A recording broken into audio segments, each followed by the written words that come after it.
Et bonjour tout le monde, voilà, je vous propose une dernière vidéo. On va pouvoir redécouvrir ensemble les trois magnifiques et sublimes temples de Paestum. La luminosité là est parfaite. Du coup j'en profite pour vous faire une dernière vidéo dans un premier temps. Et de deux, on va avoir peut-être des sublimes panoramas. Voilà, la lumière est un petit peu rasante là. Donc on va avoir de très beaux panoramas, notamment de cette butte, de ce petit promontoire du temple d'Athéna que vous voyez là. On va se balader sur la Via Sacra. Malheureusement, de Paestum, on n'a pas la vue sur la mer, en tout cas pas en 2024. Voilà, là aujourd'hui ils ont fait les Olympiades toute la journée, ils ont des petits pavillons de chaque groupe, etc. Ils ont été tout mignons ceux-là. Voilà, vous voyez un petit peu. Donc là on parle du temple d'Athéna, Cerere précisément.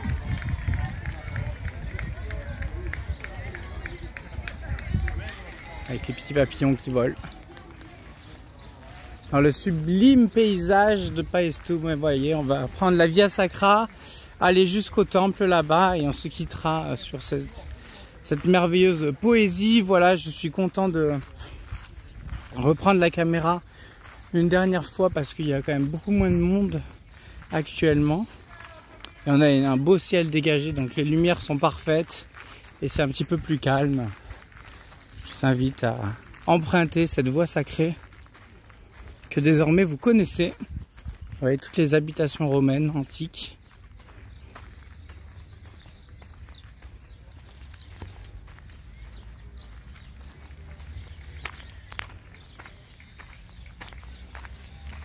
Donc on emprunte la Via Sacra.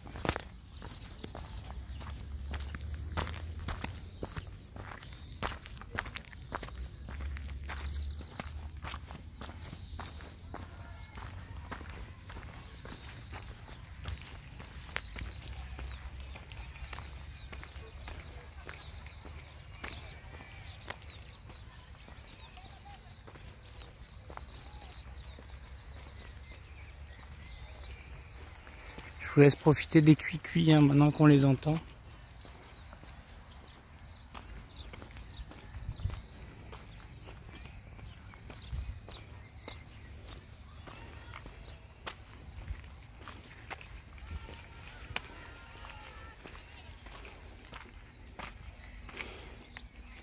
Ici on a l'Héroon, petite stèle, sépulture, hein, voilà, où étaient enterrés les fondateurs de la cité. Et puis après, par-dessus, il y avait une butte de terre, un tumule, qui était au-dessus, qui cachait l'entrée, qui préservait l'entrée. Oh. Salut!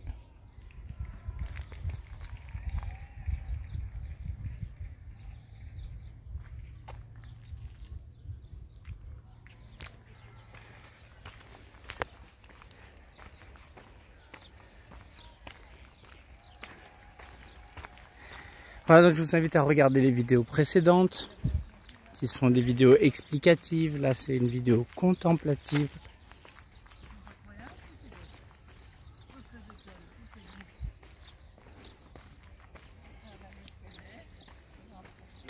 Qui ne remplace en rien le simple fait de venir sur place.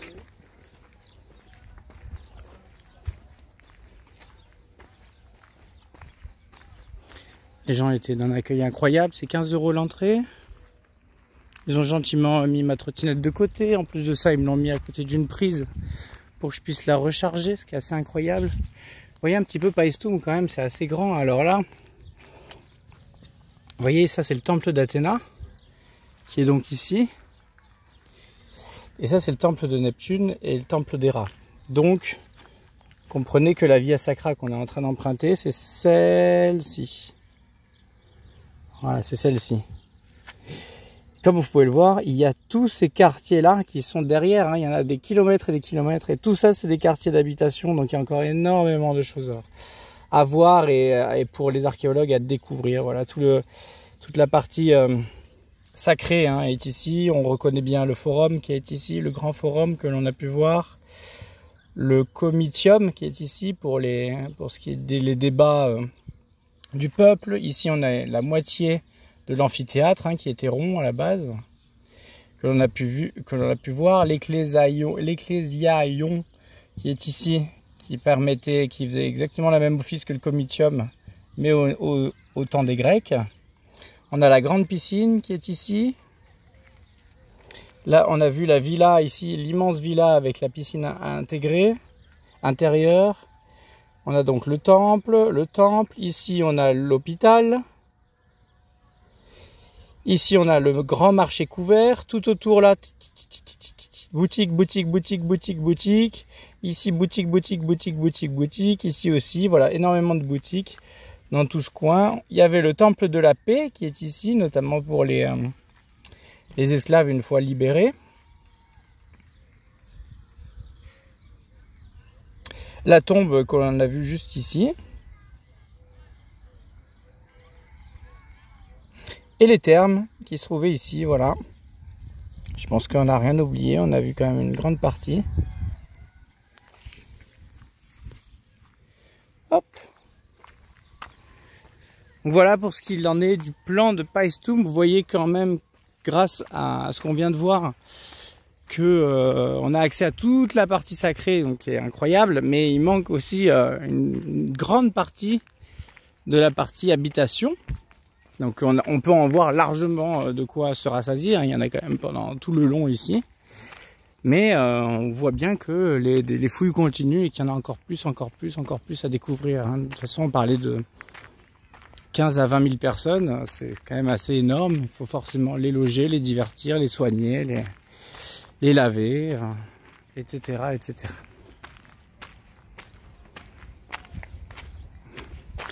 Voilà, on est juste à côté de la grande piscine.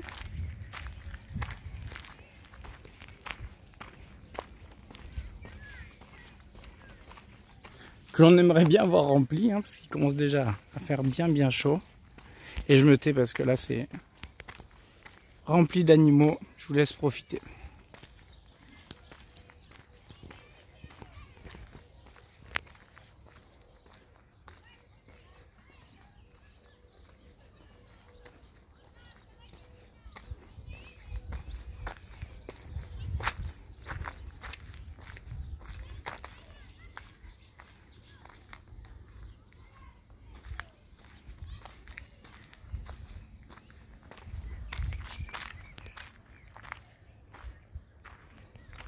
L'immense forum, vous voyez, avec toutes ces arcades, toutes ces colonnes qui servaient d'arcades ici et ici.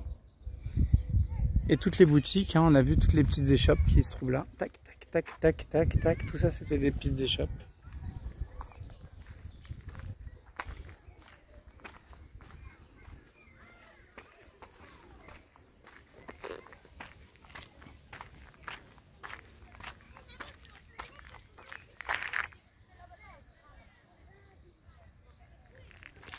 Il y avait également les entraînements.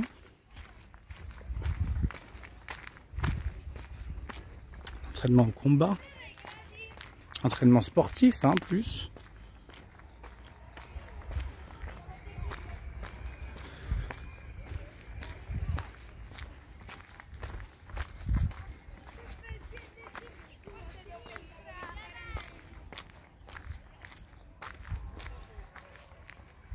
En train de se faire rattraper par un groupe attention, profitez de ce calme, cette plénitude typique à ce lieu.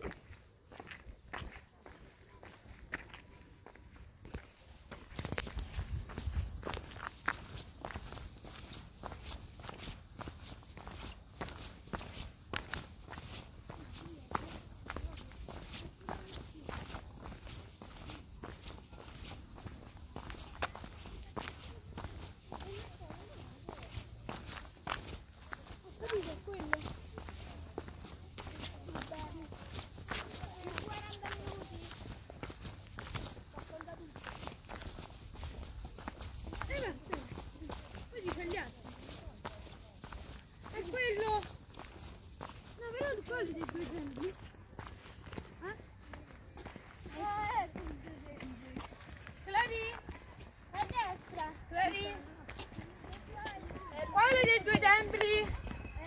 Quale dei due templi?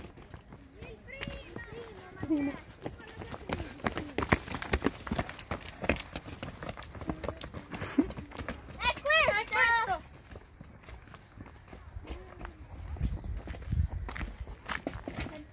Ils sont à fond, ils sont en plein parcours d'orientation, ils courent de temple en temple.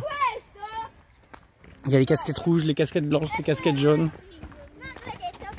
Questo qua a sinistra. Meno che quando era sempre quello.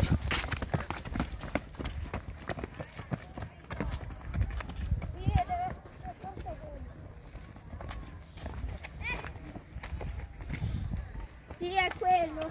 Dai, vieni. È questo? Sì. Dammi. È questo? Non si può urlare. Il tempio di Nettuno. A me dato una...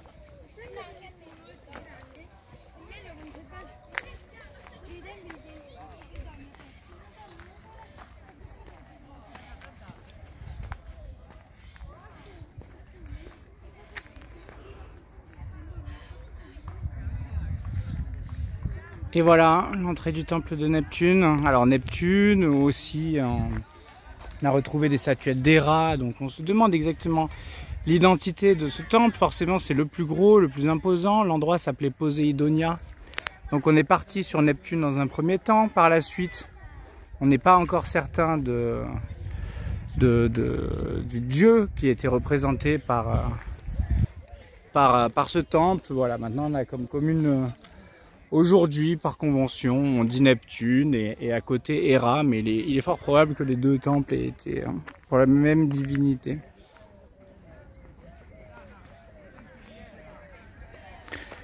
On n'est toujours pas sûr, même aujourd'hui, en 2024, on n'est toujours pas certain de l'origine. Vous voyez un peu la beauté de ce site, avec ces deux temples doriques, auxquels il ne manque aucune colonne.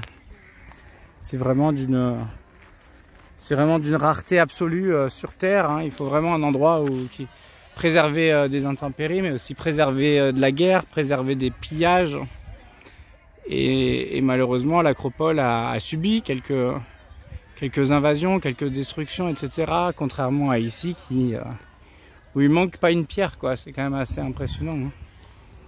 On a le temple d'Héra qui se trouve juste là.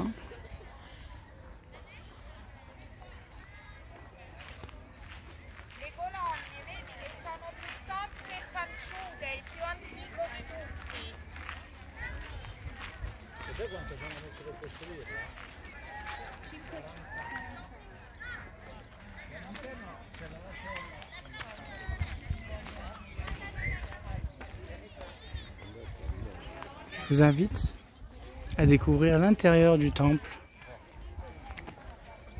de Héra.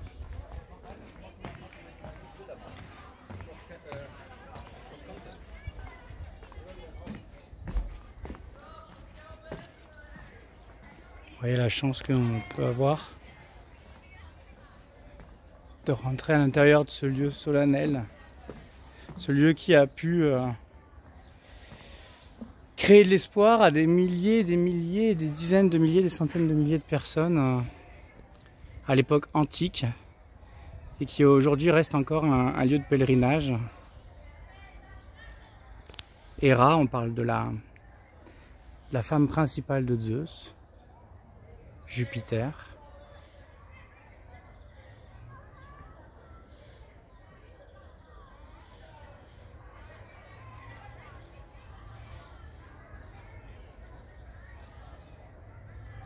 Il est au beau milieu de l'encadrement de toutes ces colonnades.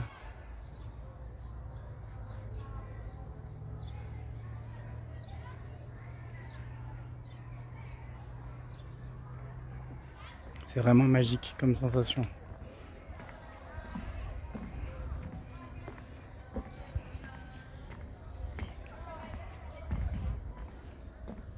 Regardez ces enchaînements de colonnes, pour moi ça me parle beaucoup parce que je connais, mais première fois que vous voyez ça, si c'est pour vous la première fois que vous voyez ces images, vous devriez être sur le pantois Alors comme vous pouvez le voir ici, on a un enchaînement complètement incroyable avec le temple de Héra, le temple de Neptune qui se trouve en face et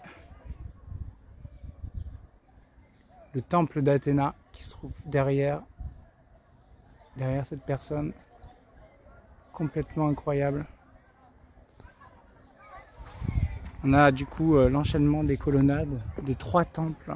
Ils sont sur le même plan, hein, comme je vous ai dit, un plan qui est différent de celui de la ville.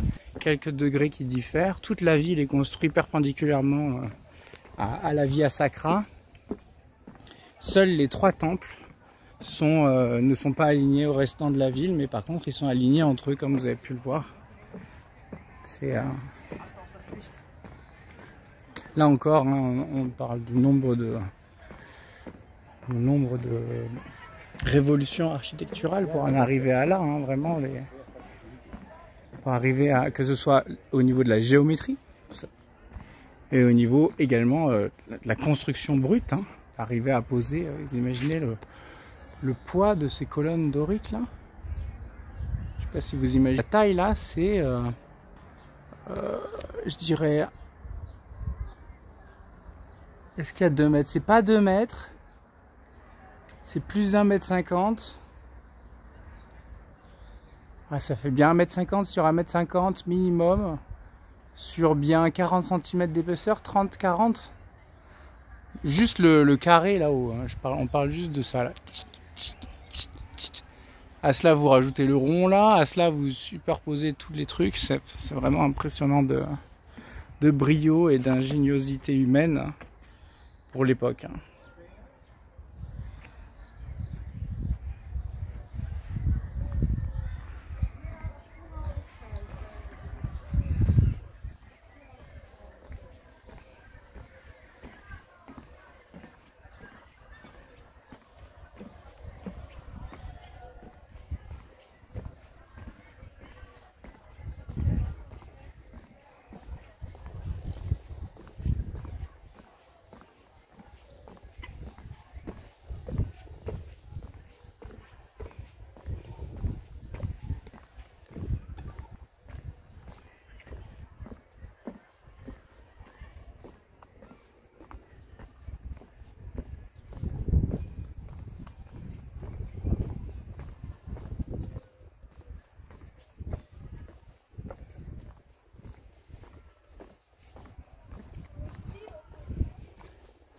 Grazie.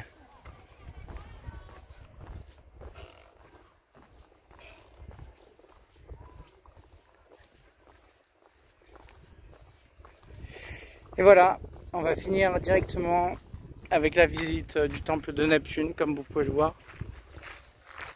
On va faire tout le tour. Commencer par l'entrée qui est ici, avec un fronton des plus impressionnants. Voilà, clairement le plus beau temple que j'ai pu voir depuis de toujours, hein, de tout temps. Donc il m'en reste encore pas mal d'endroits à aller voir, hein. Je sais qu'il y a des magnifiques endroits en Turquie, il y a des magnifiques endroits en Sicile que je connais pas.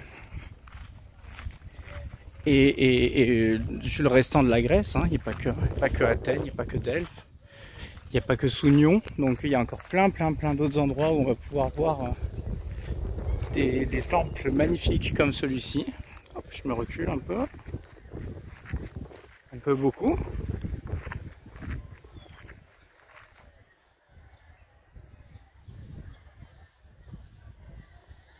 Regardez à quel point c'est imposant, là, avec l'alignement, avec le temple d'Héra derrière. Regardez ces couleurs, regardez ça. C'est vraiment un endroit hors du temps.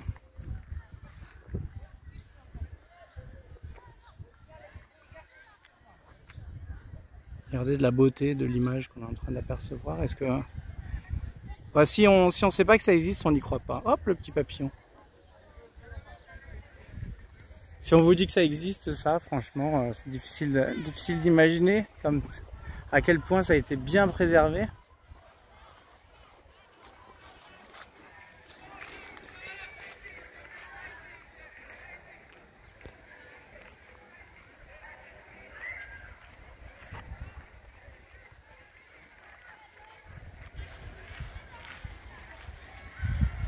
Voilà, et l'intérieur du temple de Neptune, du coup, sur 2 étages, sa particularité, c'est qu'il avait donc 2 étages, une deuxième série de colonnes à l'intérieur, avec des escaliers en colimaçon, qui permettaient d'accéder aux espaces supérieurs.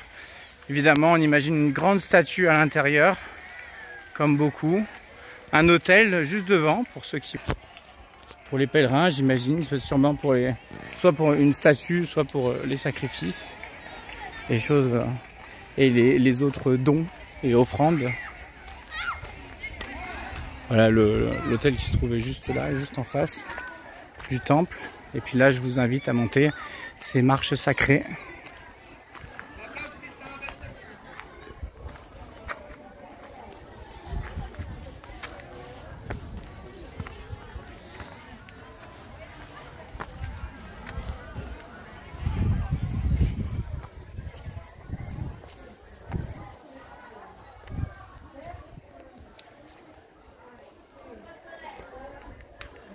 Nous voici directement dans le temple.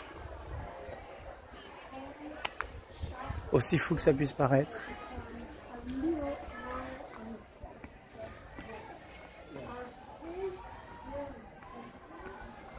Bah eux, qu'est-ce qu'ils font à l'intérieur? Carrément. Ça va pas très bien d'ici, on va repartir de l'autre côté histoire de ne pas avoir le contre-jour. Je vous laisse voir un peu de l'intérieur, la beauté de l'édifice.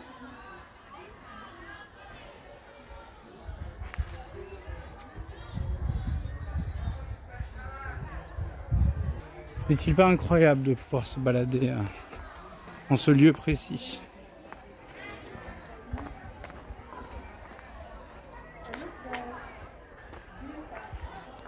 Là, on a la vue du temple de Héra.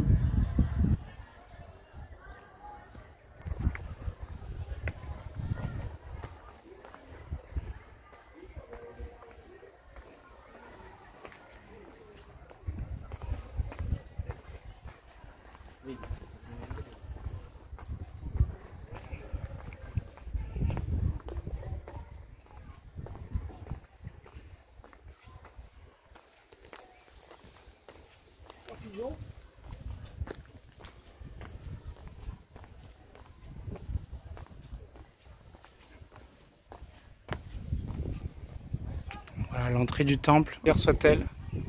Regardez-moi ça.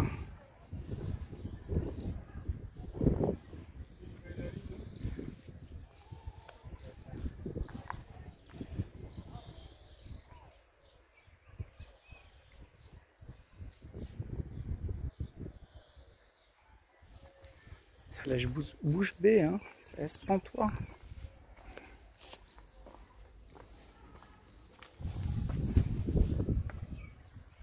Regardez, on va d'Athéna là-bas, avec toutes les ruines.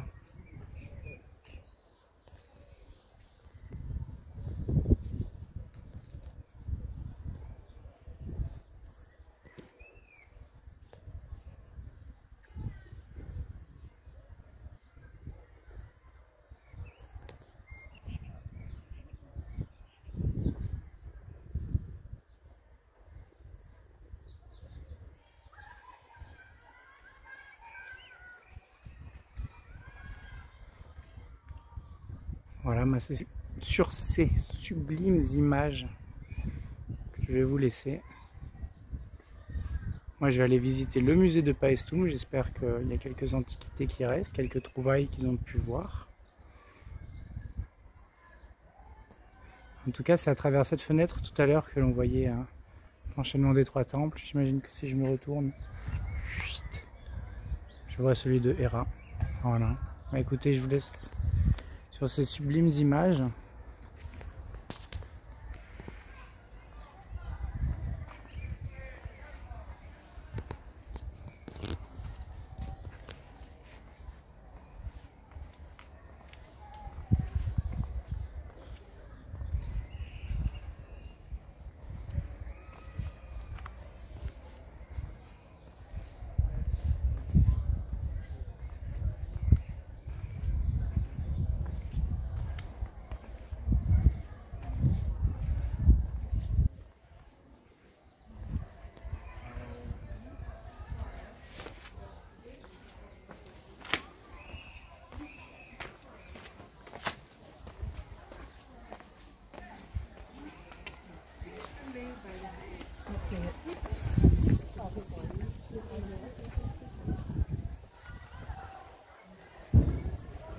Au revoir Poséidonia. Merci pour ce magnifique voyage dans le temps.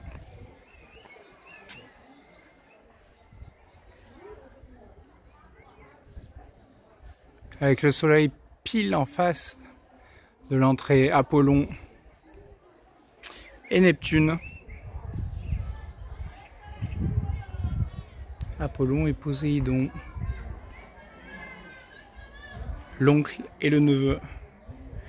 Je vous embrasse et je vous dis à bientôt pour sûrement un nouvel endroit dans le paradis terrestre. Si vous cherchez le paradis, en tout cas il est ici. N'allez pas plus loin, ne cherchez pas plus loin, ne cherchez pas ailleurs.